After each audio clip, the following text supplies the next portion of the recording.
Табигый кырсыкка даяр болуш керек деп аябай жакшы айттыңыз да.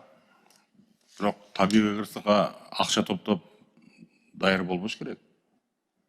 Табигый кырсыктын алдын алышын, же болбосо болгон учурда МЧСтин өкүлүнүн акча кереги жок. Анын өзүнүн бензини бар, соляркасы бар. Барып өз убактында барып татылаш керек. Силер айтып атпаймынбы, мында жооп берип атып эле өзүңөр бузуп иресиңер да жакшы алып келген нерсени. Мына мен да колдойм, асага керек. Бирок жооп берип атып, башкача жооп берип аласыңар да. Азыр мен МЧСтин өкүлүн угуп отурсам, өзгөчө кырдаалдар терминдерин жазыш үчүн бул кишилерден даже сурап коюп атсыңар, Куршат Кадыровна. Айтып атпайбы, мыйзам жазгандардан сурагыла, биз ага жооп бербейбиз деп. Демек силерде биримдик жок. Демек силер бири-бириңерди тоготпойсуңар. Мына жогорку кеңеш өкмөттү колдойбуз деп коюп отурабыз. Өкмөттү биз кантип колдойбуз? Биз ушундай жакшынакай мыйзам алып келсеңер колдоп берип, же өзүбүз жазып берип. Могул эми жөн отурганда бул балким мыйзамга тиешеси жоктур, Муралы Жанышбекович. Камсыздоо деген сөздү каяктан алгансыңар, урматтуу кыргыздар? Буну обеспечение деп коет. Страхование менен обеспечениянын айырмасы төө менен б дейт кыргыз тилинде. Балким ошон үчүн силер түшүндүрө албай атасыңар мына Элдар мырзанын айтканын. Алтай балким чыга албай атасыңар ушуну айтып.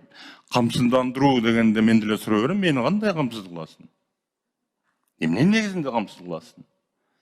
Ошон үчүн бул жагын билбейм, лингвисттерден сурайсыңарбы? Страхование дегенде түз туура котормосу бар. Мен азыр аны айта албайм силерге, мен лингвист эмесмин. Мына МЧСтен уяласыңар сурагандан, тиги табигый кырсыктардын терминин бизге бөлүп айтып коюңуз, ошону мыйзам жазайлы деп. Лингвисттерден сурабайсыңар, эч кимден сурабайсыңар. Ар бириң өзүңчө мамлекет болуп алгансың. Мында иштөө болбойт, Муралы Жанышбекович. Мен дагы мына мыйзамды бир аз чийкирак көргөндөй болуп атам да, чийкирак эмес, иштөө үчүн баягы. Иштөө мөөнөтүн 1 январдан деп атпайбы? Чындыгында бул кырсык. Өтө чоң кырсык болуп кетиши мүмкүн. Эми 100 000 машина автоунаа камсыздандырылыптыр дейинчи азыр силердин тилиңер менен. Калганын качан кылышат?